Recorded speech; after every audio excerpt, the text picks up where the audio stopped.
جیسے شیخ صاحب فرمائے تھے کہ اللہ تو ہر وقت تیار بیٹھا ہے معاف کرنے کا. وہ ہارون رشید، خلیفہ ہارون رشید جو ہیں، ان کے زمانے میں ایک بزرگ مجذوب تھے، ان کا نام بہلول تھا.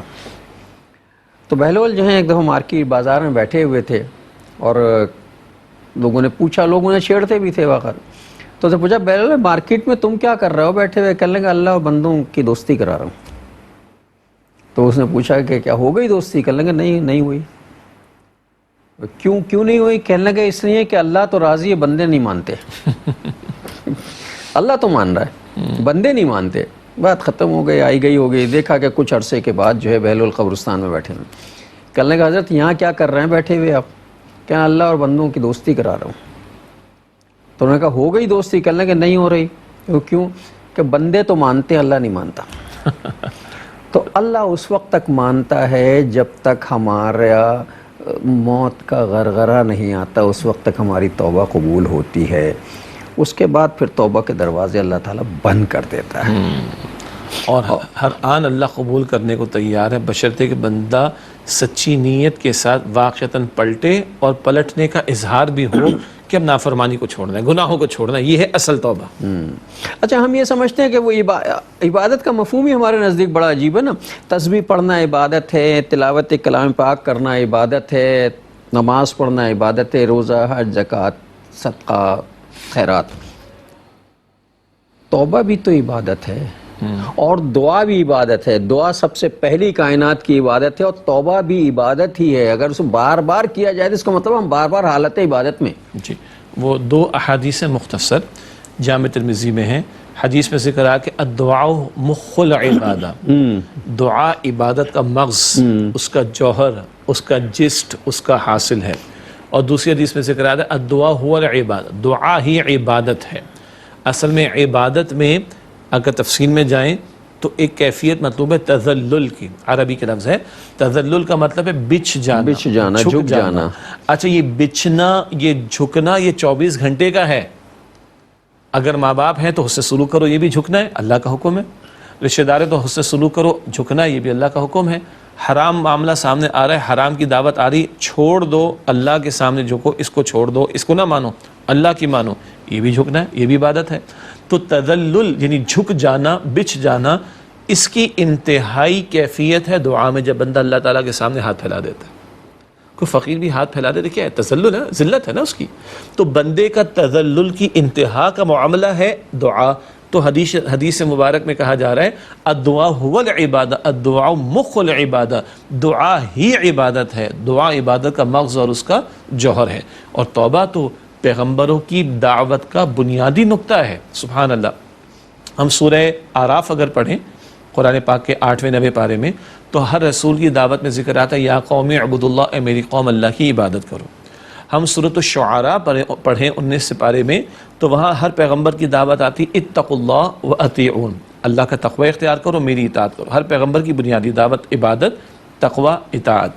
سورہ ہود کا مطالعہ کریں تو کئی پیغمبروں کا ذکر آتا ہے استغفروا ربکم ثم توبوا الیہ، رب کے حضور بخشش کا سوال کرو اور اس کے حضور توبہ کرو. تو پیغمبروں کی بنیادی دعوت عبادت کی بھی، پیغمبروں کی بنیادی دعوت تقوی کی بھی، پیغمبروں کی بنیادی دعوت اطاعت کی بھی، پیغمبروں کی بنیادی دعوت استغفار کا اہتمام کرنے کی بھی، اور پیغمبروں کی بنیادی دعوت توبہ کا اہتمام کرنے کی بھی.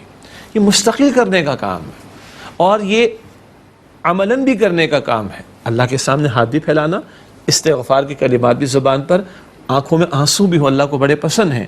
آئندہ گناہ نہ کرنے کا پکا ارادہ بھی بندہ کرے اور بالفعل گناہ کو بندہ چھوڑ دے.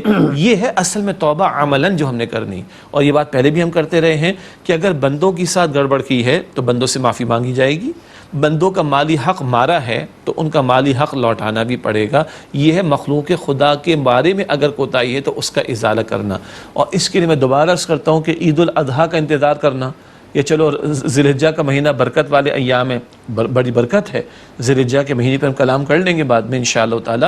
سال بھر میں بندے کا کوئی عمل جو اللہ تعالیٰ کو سب سے زیادہ محبوب ہے وہ ذی الحجہ کے ابتدائی 10 دنوں میں کیا جانے والا عمل ہے. وہ بھی ابھی مہینہ ملے گا انشاءاللہ تعالی، آنے والا ہے کچھ ہی دن میں. لیکن ہمیں کیا پتہ اس سے پہلے ہمارا انتقال ہو جائے. تو آج اگر بات سمجھ تو آج میں توبہ کر لوں، آج میں رجوع کر لوں، آج میں معاملات کو درست کر لوں. اس کے لیے ماہ رمضان کا انتظار کرنا، کسی خاص دن یا رات کا انتظار، وہ میرے تو تب بھی کریں گے. انتظار نہیں کرنا ہے، ناؤ اینڈ نیور والی بات ہے، وہ ابھی کرنے والا کام. توبہ تو ہر وقت، اللہ تعالیٰ تو ہر وقت تلے بیٹھے ہیں بخشنے پر. وہ شعر پڑھ مصرع پڑھا تھا نا شجاع صاحب نے کہ ہم تو مائل بکرم ہیں کوئی سائل ہی نہیں، راہ دکھلائیں کسے رہرو منزل ہی نہیں. کوئی مانگنے ہو نا کہ کوئی سائل ہو تو ہم شان کئی دیتے ہیں اور ڈھونڈنے والے کو دنیا بھی نہیں دیتے ہیں. تو شان کئی مطلب بادشاہت مل جاتی ہے اگر کوئی مانگنے والا ہو، دینے والے کے پاس کمی کوئی نہیں ہے. اللہ تعالیٰ کہتے پوری کائنات اگر مجھ سے مانگنے کھڑی ہو جائے اور سب کچھ جو وہ مانگے وہ میں اسے دے دوں تو. ہاں، بڑی پیاری حدیث مبارک مسلم شریف میں ہے، حدیث قدسی اللہ تعالیٰ فرماتا ہے، اور اس حدیث مبارک میں 10 مرتبہ یا عبادی یا عبادی یا عبادی کا انداز ہے، اے میرے بندو اے میرے بندو، 10 مرتبہ. اس میں یہ بات بھی آئی کہ اے میرے بندو، تمہارے سارے کے سارے جنات، تمہارے سارے کے سارے انسان، اول سے لے کر آخر تک تمام کے تمام، ہم گن بھی نہیں سکتے، اربوں خربوں کے حساب سے. تمہارے سارے کے سارے جنات، تمہارے سارے کے سارے انسان اول سے لے کے آخر تک تمام کے تمام ایک چٹیل میدان میں کھڑے ہوں، سب مجھے پکاریں، میں سب کی سنوں، یہ سب کچھ مانگیں جو ان کی حاجات ہوں، اور میں ان سب کو ان سب کے مانگنے کے مطابق سب کچھ عطا کر دوں، تو میرے خزانوں میں کوئی کمی واقع نہیں ہوگی. بس ایسا دیکھ لو کہ ایک سوئی کو سمندر میں ڈبو کر دیکھو، اس سوئی پر کتنا پانی لگ کر آیا، بس ایسا کچھ معاملہ ہوگا، کچھ بھی کمی میرے خزانوں میں باقی نہیں ہوگی. اللہ تو پوری گارنٹی کے ساتھ یہ حدیث قدسی میں بیان فرما رہا ہے، کیونکہ صحیح مسلم، امام مسلم نے رحمۃ اللہ علیہ نے نقل فرمائی. اب اس یقین کے ساتھ ہم اللہ سے ہمارا مانگتے ہیں. یقین اس پر، اب ہمارا یقین معاملہ تیقن کا ہے، میرا یقین نہیں ہے. بس یہی معاملہ عقیدے کا ہے کہ میرا یقین مضبوط ہو جائے کہ نہیں میرا رب دینے والا ہے. اچھا یہ تصور کرنا کہ میں مانگ رہا ہوں مجھے تو 20 سال ہو گئے مانگتے ہوئے، اور مجھے تو 10 سال ہو گئے مانگتے ہوئے، مجھے تو مل ہی نہیں رہا، تو پھر ذرا سا پلٹ بھی جانا چاہیے. حضرت ابراہیم علیہ السلام نے بھی ایک دعا مانگی تھی جو پوری ہونے میں ایک عمر لگی تھی، 2500 برس لگے.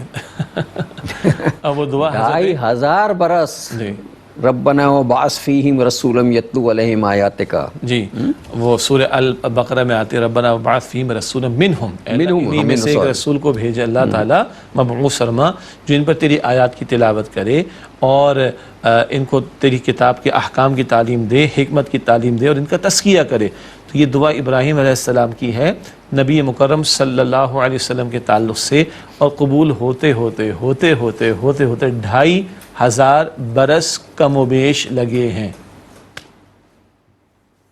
حضرت ایوب علیہ السلام دعا تو کرتے رہے ہیں نا بیماری کا عالم میں، فوراً تو نہیں قبول ہو گئی تھی. 18 برس کم و بیش وہ بیماری میں مبتلا رہے، صبر کا پیکر بنے رہے، پھر اللہ تعالیٰ نے ان کو آزمائش سے نکالا اور خوب اللہ تعالیٰ نے عطا فرمایا. لیکن اللہ کی طرف رجوع کا معاملہ رہا.